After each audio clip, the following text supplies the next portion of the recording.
An alcoholic youth in suspicion of cow theft was beaten up by the villagers.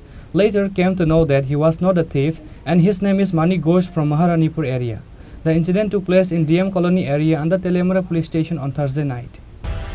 According to the details, the owner of the house started shouting after hearing a sudden noise in the cow shed of a house in DM Colony area.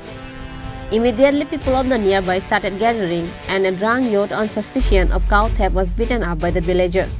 Later came to know that he was not the thief and his name is Mani Ghosh from Maharanipur area. The incident took place in DM Colony area under Telemura police station on Thursday night. After the incident, the news was reported to Telemura police station and the police immediately rushed to the spot, rescued him and brought him to the police station. However, according to the local sources, it is known that the youth is addicted with intoxicated things and he is a drunkard, and it is known that he was drunk that night too.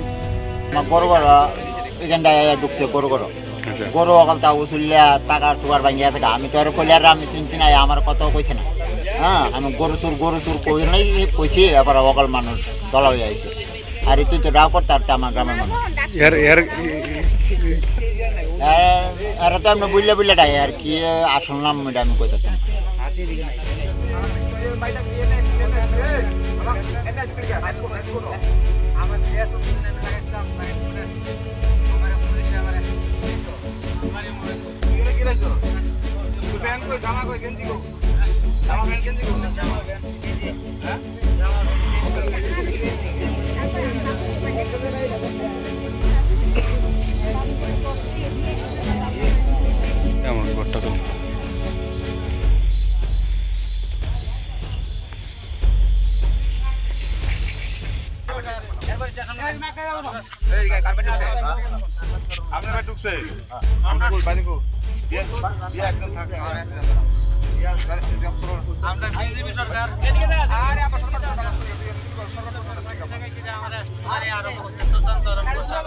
Reported by Hiran Moy from Telemura, Chini Khorang.